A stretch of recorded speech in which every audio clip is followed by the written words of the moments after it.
জুলাই অভ্যুত্থানে শহীদদের কবর জিয়ারতে রাজধানীর জুরাইন কবরস্থানে গেছেন এনসিপি নেতারা। সেখানে আছেন সহকর্মী মাজহারুল ইসলাম।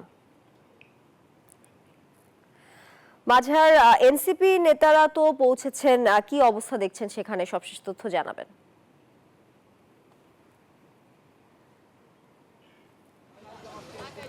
তাই আপনাকে ধন্যবাদ। আপনি যেমনটা বলছিলেন যে এই পরিবর্তিত বাংলাদেশের যে নতুন উদ্যমে যে ঈদ এবার উদযাপন, সেই ঈদ উদযাপনের পরে মূলত এই গণ অভ্যুত্থানে যারা নিহত হয়েছেন, যারা আহত হয়েছেন, বিশেষ করে যাদের রক্তের বিনিময়ে নতুন এই বাংলাদেশ প্রাপ্ত, তাদেরকে দেখতে এনসিপির প্রধান নেতা অর্থাৎ নাহিদ ইসলাম তিনি এই জায়গায় এসেছেন এবং এখানে তিনি মূলত যারা 5 আগস্ট বা তার আগে যারা এই জুলাই অভ্যুত্থানের আন্দোলন করতে গিয়ে নিহত হয়েছেন তাদের স্মরণে তিনি মূলত এই জায়গাটিতে এসেছেন এবং এই জায়গায় যারা এই আত্মত্যাগ করেছেন তাদের আত্মার মাগফিরাত কামনা করেছেন এবং তাদের পরিবার পরিজন যারা আছে তাদের খোঁজ খবর নিয়েছেন। এবং বান্ডেল থাকলে প্রতি সেনমানিতে টাকা বাঁচবে।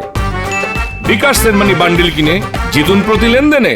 শুধু নাহিদ ইসলামী নয়, এনসিপির শীর্ষ নেতা যারা আছেন তার সাথে তারাও এসেছেন এবং একটু পরেই নাহিদ গণমাধ্যমের সাথে কথা বলবেন এবং সেখানে যে জিনিসটা আসবে আসলে যাদের আত্মত্যাগের বিনিময়ে এই যে নতুন বাংলাদেশ এবং যারা জুলাই অভ্যুত্থানে শহীদ হয়েছেন তাদের পরিবারের পাশে দাঁড়িয়েছেন এবং তাদেরকে নানা সান্ত্বনা দিচ্ছেন এবং এই যে মানুষের দুঃখ ভারাক্রান্ত, বিশেষ করে যারা পরিবার পরিজন আছেন তাদের সদস্যদের মধ্যে যে এক ধরনের অনুভূতি বা আক্ষেপ, সেটি তাদের সাথে তিনি কথা বলে সেটি জানার চেষ্টা করেছেন। আপনাকে আরেকটি তথ্য দিয়ে রেখে, শুধু জুরাইন কবরস্থানে জুলাই অভ্যুত্থানে যারা নিহত হয়েছেন তাদের নয়, এটি একটি অনেক বড় কবরস্থান এবং যাত্রাবাড়ি এবং দয়াগঞ্জ আশপাশের যে অঞ্চল আছে সেখানেও কিন্তু মানুষ এই জায়গায় এসে তারা তাদের আত্মীয় স্বজনকে স্মরণ করছেন এবং তাদের কাছ থেকে তাদের জন্য দোয়া করছেন এবং যে প্রত্যাশা যে জুলাই অভ্যুত্থানে যারা শহীদ হয়েছেন তাদের আত্মার মাগফিরাত কামনা করেন, একই সাথে অন্য যাদের আত্মীয় নিহত হয়েছেন বা মারা গেছেন তাদের জন্য কিন্তু মাগফিরাত কামনা করেছেন এনসিপি শীর্ষ নেতারা। এই ছিল রাজধানীর জুরাইন কবরস্থান থেকে আমার কাছে সর্বশেষ তথ্য।